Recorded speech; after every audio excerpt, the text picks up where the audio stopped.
रास्ते का विवाद। रास्ते का विवाद, यदि कोई व्यक्ति आपका आने जाने का मार्ग अवरोध करता है, यानी रोकने की कोशिश करता है उस व्यक्ति को, तब आप क्या कर सकते हैं? या कोई सरकारी मार्ग पे कोई अतिक्रमण कर लेता है, उस पे कब्जा कर लेता है, या उस पे रोकने की कोशिश करता है, उस दौरान आप क्या कर सकते हैं? कोई निजी मार्ग है, कोई निजी कहीं रास्ता है, उस रास्ते से कोई निजी जमीन से कोई रास्ता गया है, आम रास्ता है, तो उस दशा पर यदि कोई व्यक्ति ब्लॉक करता है या वहाँ पे दीवार खड़ी कर लेता है, तो उस पे क्या कानूनी प्रक्रिया क्या होगी, सरकार क्या एक्शन लेगा, ये पूरी आपको पूरा डिटेल में आज चर्चा करेंगे। चर्चा करने से पहले यदि मेरे चैनल पर नया है तो चैनल को सब्सक्राइब करें और साथ ही साथ इस वीडियो को आपको जरूर देखना है, तभी आपको पूरी चीज़ें समझ में आएंगी। क्योंकि यह प्रक्रिया रास्ते का विवाद लगभग हर एरिया में समस्या है और इसको समझना जरूरी है। साथ ही साथ जो लोग देख रहे हैं वह है, उनको तो समझना ही समझना और दूसरे लोगों को भी इस चीज़ को अवगत कराना है, तभी इन चीज़ों से आप बच सकते हैं। तो नंबर 1 पे यदि कोई व्यक्ति आने जाने का मार्ग में कोई लाठी डंडा से खड़ा होकर उस व्यक्ति को रोक रहा है या लड़ाई के मोड़ में उसको रोक रहा है, तो उस दशा पे आप उस व्यक्ति से यदि मार्ग पे अवरोध उत्पन्न कर रहा है, आने जाने के लिए मार्ग पर अवरोध कर रहा है, तो उस दशा पे पुलिस प्रशासन पर एप्लीकेशन दे सकते हैं। पुलिस प्रशासन को एप्लीकेशन देंगे तो उसको तत्काल उस पे एक्शन करेगी और उसको 4 डंडा भी लगाएगी और उसके खिलाफ मुकदमा भी पंजीकृत हो जाएगा। तो यह प्रक्रिया हो जाएगी, ठीक। चूंकि यह प्रक्रिया लोग करते हैं तो इसलिए इसको भी बताना जरूरी था। महत्वपूर्ण जो समस्या आती है, यह समस्या तो लड़कों में या कोई छेड़छाड़ के संबंध में या इस प्रकार की कोई समस्या उत्पन्न करता है, तो उस दौरान यह प्रक्रिया आपको करना है। पुलिस प्रशासन, यदि कोई सरकारी जमीन पर कोई कब्जा कर लेता है, सरकारी जमीन पर अपना टीन शेड आगे बढ़ा लिया, तो टीन शेड कोई सरकारी जमीन है और उसकी जमीन पर छज्जा निकाल लिया सरकारी जमीन पर, तो लोगों को आने जाने में समस्या है। या कोई उसमें एक बैठने का प्रचलन होता है, या गांव में हमारे क्षेत्र में तो चौंटी कहते हैं, जो ईंटों की बनी होती है, वो कर लेते हैं, नाली को पूर लेते हैं। और जो पिलर है, जिस मार्ग है, इस मार्ग में पिलर खड़े कर लेते हैं। तो यदि इस प्रकार की कोई समस्या उत्पन्न करता है तो उस दौरान पहले मौके पे, चूँकि जिस समय यदि वो इस प्रकार की गतिविधि कर रहा है, तो आप पुलिस प्रशासन को जो डायरेक्ट जो पुलिस 100 नंबर होती है, जो कि 112 नंबर पे इस समय आपको कॉल करके उसको तत्काल बुलाना है। ये समस्या ही पुलिस वाले आपकी समस्या को तो नहीं सॉल्व कर सकते, लेकिन 100 नंबर यानी जो कि अभी समय डायलिंग नंबर 112 नंबर हो गया है, यदि उनको बुलाते हैं तो जो पिलर कर रहे हैं या निर्माण करने की कोशिश कर रहे हैं उस दौरान उसको रोका जा सकता है, उसको रोकने की पूरी कोशिश हो जाएगी, तो वह रुक जाएंगे और दोनों पक्षों को पुलिस थाने में बुला लिया जाएगा। लेकिन यहाँ प्रक्रिया आपकी पूर्ण नहीं हो सकती और न पूर्ण होगी, या डर के मारे हो सकता है यदि प्रक्रिया करता है तो कुछ लोग छोड़ भी देते हैं, लेकिन यदि दबंग व्यक्ति है, यदि वो करता है, तो वहाँ पे आपको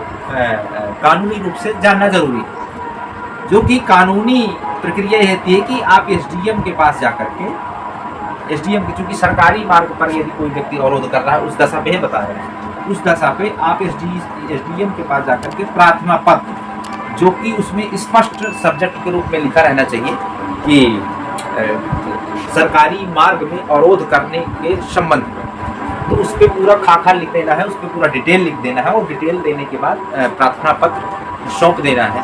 तो उसके जरिए, क्योंकि वो यदि ऑर्डर कर देते हैं और ऑर्डर करने के बाद उसकी जांच पड़ताल कर लेते हैं, तो उसको तत्काल मौके पर जाकर के एसडीएम उसका अतिक्रमण हटवाया जाएगा और अतिक्रमण हटाया जाएगा और उसके खिलाफ कानूनी रूप से दंडात्मक कार्रवाई भी कर सकते हैं। तो यह एसडीएम का, चूँकि यह प्रक्रिया होती है। एक तो ये हो गया, ये चूँकि सीधे तौर पे एसडीएम साहब को प्रार्थना पत्र दे करके है ये पूरी प्रक्रिया। यदि ऐसा प्रक्रिया नहीं कंप्लीट होती है या दबंग किस्म का व्यक्ति है, तो उस दौरान आप एसडीएम कोर्ट पर उसके कागज जो डॉक्यूमेंट हैं जो सरकारी रास्ते के लिए 133, चूँकि ये सीआरपीसी की धारा थी उस समय, अब यही धारा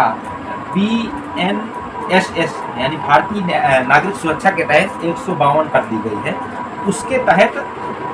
एसडीएम कोर्ट पे प्रार्थना यानी केस चलेगा, मुकदमा चलेगा। तो किसी वकील को आपको करना पड़ेगा, तो वो आपका केस लड़ेगा और लड़ने के बाद वो पूरी प्रक्रिया फाइनल होगी।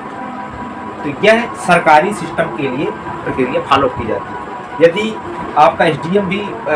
दूसरे विपक्षी लोगों से मिला जुला है, तो उस दौरान भी आपको रिट पिटीशन भी दायर कर सकते हैं हाई कोर्ट से, और उस रिट पिटीशन के जरिए आपको हाई कोर्ट एसडीएम कोर्ट को तलब करेगा और 1 साल के अंतर्गत उनको एक टाइमिंग दी जाएगी। उस टाइमिंग के अकॉर्डिंग उनको काम करना पड़ेगा, उस पर उनको निर्णय देना पड़ेगा। तो इस प्रकार से पूरी प्रक्रिया हो जाती है सरकारी क्षेत्र में।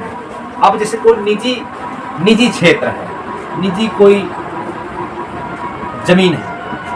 और निजी जमीन से कोई रास्ता निकला हुआ है, आम रास्ता निकला हुआ है, ठीक है, और इसमें ए व्यक्ति है और इसमें बी व्यक्ति है, और ये आम रास्ता निकला हुआ है। अब ये चाहता है यह रास्ता यहीं तक है, आम रास्ता इधर के लिए गया है। ये आम रास्ता इनके पुरखों ने, दोनों पक्षों को सम्मिलित करते हुए इनके पुरखों ने निर्माण कर दिया कि ये रास्ता सभी के लिए रहेगी, और ए भी जाएगा और बी भी जाएगा, दोनों पक्षों के लिए ये रास्ता निकाल दी गई थी पुरखों के समय, और वो भी आज भी चल रहा है। लेकिन इनकी दोनों के विवाद हो गए, तो विवाद होने पर उन्होंने रास्ते को ईंटों से, दीवार से उसको खड़ी कर रहा है। तब उसमें बी क्या एक्शन लेगा, बी के क्या राइट्स होंगे, क्या समस्या होगी, किस प्रकार से वो कानूनी दावपेच कर सकता है। नंबर 1 तो ये है कि जब कोई बी व्यक्ति का जमीन ब्लॉक कर रहा है, उस दौरान आपको पुलिस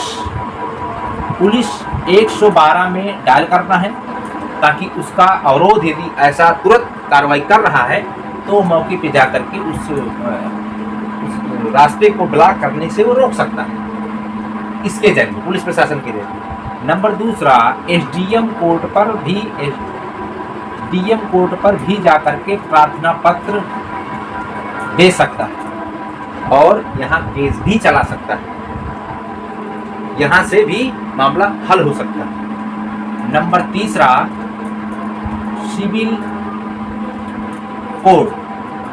सिविल कोर्ट पे,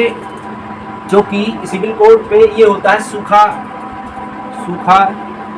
4 अधिनियम, ये बना हुआ है सूखा 4 अधिनियम। इसके तहत यदि कोई व्यक्ति, कोई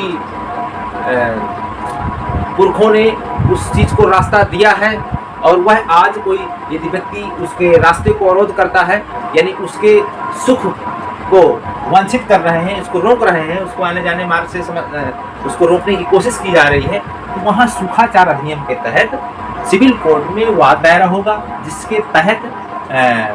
जो दायरा किया जाएगा वकील के माध्यम से दायरा होगा, कोई एडवोकेट होंगे, उसके माध्यम से ये दायरा किया जाएगा और उस जमीन को, उसका केस चलेगा और केस जीतने के बाद उसका मार्ग पूरा ओपन कर दिया जाएगा, दोनों पक्षों को सुना जाएगा और मौके पर उसका जो वकील लड़ेगा तो मौके का नक्शा बनाया जाएगा, मौके का नक्शा होगा, पूरा नक्शा बकायदे कि इस पूरब में किस व्यक्ति का मकान है, दक्षिण में किस व्यक्ति का मकान है, तो वो पूरा मौके का उनको नक्शा नत्थी करना पड़ेगा और दायरा की पूरी